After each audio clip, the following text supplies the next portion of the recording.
See, the chair now recognizes Mr. Kinzinger for 5 minutes. Thank you, Mr. Chairman, and thank you all for being here.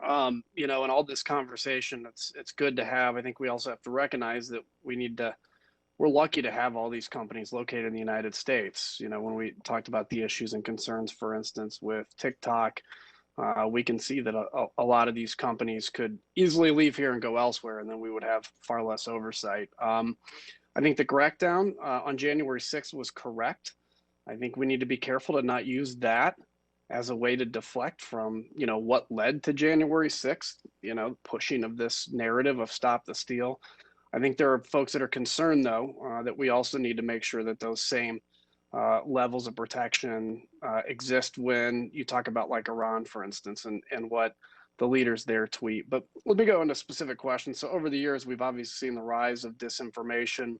It's not new. I remember getting disinformation in the 90s, but we've seen it spread on these platforms. So we live in a digital world where many people get their news and entertainment from the internet, from articles and posts that are often based off algorithms that can cater to what people see and read. So with those constant news feeds that simply reinforce people's beliefs, or worse, that they can promote disgraceful and utterly ridiculous conspiracy theories from groups like QAnon. Extremism and violence have grown exponentially as a result, and we know it's true specifically after January 6th. So, Mr. Zuckerberg, let me ask you, according to Haney Fareed at Berkeley, numerous external studies and some of your own internal studies have revealed that your algorithms are actively promoting divisive, hateful, and conspiratorial content because it engages users to spend more time. Do you think those studies are wrong? And if not, what are you guys doing to reverse course on that? Sure. Thank you, Congressman. This is an important set of topics.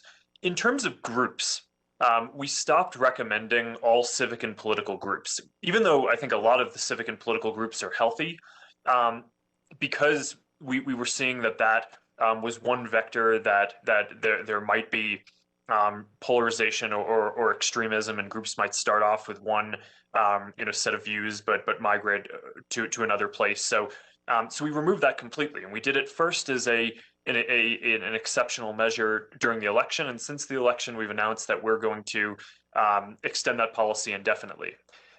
For the rest of the content in newsfeed and on Instagram, the main thing that I'd say is I do think that there's quite a bit of misperception about how our algorithms work and what we optimize for.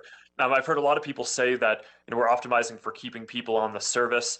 The way that we view this is that we are trying to help people have meaningful social interactions. People come to social networks to be able to connect with people. If we deliver that value, then it will be natural that people use our services more. But that's very different from setting up algorithms in order to just kind of try to tweak and optimize and get people to spend every last minute on our service, which is not how we design the company or the services.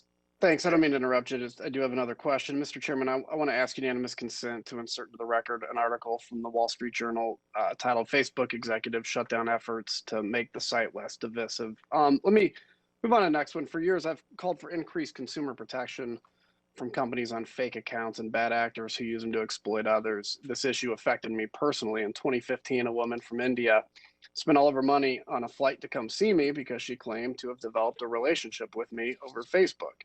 In 2019, I sent you, Mr. Zuckerberg, a letter highlighting the issue, and your team provided a relatively inadequate response. Since then, I've introduced this two pieces of legislation: Social Media Accountability and Account Verification Act, and the Social Media Fraud Mitigation Act, both of which aim to curb this activity. So, Mr. Zuckerberg, the last time you came before us, you stated that Facebook has a responsibility to protect its users. Do you feel that your company is living up to that? And further, what have you done to remove those fake accounts?